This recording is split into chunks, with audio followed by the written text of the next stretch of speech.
பல தலைவர்களை இந்த உலகத்தில் நாம் பார்த்தோமானால் அந்த தலைவர்களுக்கு உதவி செய்வதற்கென்றே ஒரு குழுவினர் அவர்களோடு கூட எப்பொழுதும் இருப்பார்கள். அவர்கள் செல்லுகிற இடங்கள் எல்லாம் செல்வார்கள். அவர்கள் செய்ய விரும்புவதை இவர்கள் செய்ய முனைவார்கள். அவர்களுக்கு கரம் கொடுத்து எல்லாவற்றையும் செய்வதற்கு எப்பொழுதும் கூடவே ஆட்கள் இருப்பார்கள். அதாவது உதவியாளர்களாக இருப்பார்கள். அவருடைய பைகளை சுமந்து செல்ல, அவர்களுக்கு பணிவிடை செய்ய என்று சொல்லி எப்பொழுதும் உதவியாளர்கள், பெரிய பெரிய தலைவர்கள், அவர்கள் எவ்வளவு பெரிய ஆட்களாக மாறுகிறார்களோ அவ்வளவு அந்த அளவிற்கு ஆட்கள் இருப்பதை நாம் பார்ப்போம். அரசியல்வாதிகளை பார்ப்பிலானால் அவர் ஒரு இடத்திற்கு சென்றால் அவரோடு கூட பல வாகனங்கள், அவருடைய செல்வாக்கை பொறுத்து அவரோடு கூட பல வாகனங்கள் செல்வதை நாம் பார்த்திருக்கிறோம். இங்கே வேதம் இயேசுவை குறித்து சொல்லுகிறது.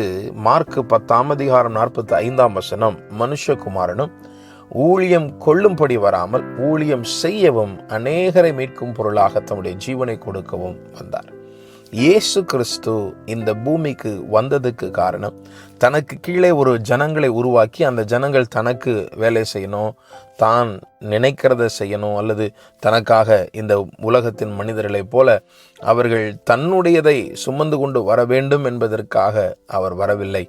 நம்முடைய பாவத்தை அவர் சுமந்து கொள்ளும்படியாக, அதாவது நமக்கு ஒரு மீட்பை கொடுக்கும்படியாக, நமக்கு நம்முடைய வாழ்க்கையில் ஒரு ஒளியை தரும்படியாக, நம்முடைய வாழ்க்கையில் ஒரு ஊழியம் செய்யும்படியாக அவர் கடந்து வந்தார். இதுதான் கிறிஸ்துமஸின் சிறப்பு. கிறிஸ்துமஸ் என்றால் இயேசு நம்முடைய வாழ்க்கையில நமக்காக பல காரியங்களை செய்வதற்காக, ஆசீர்வாதத்தை கொடுப்பதற்காக வந்ததை கொண்டாடுவது. ஆமென்.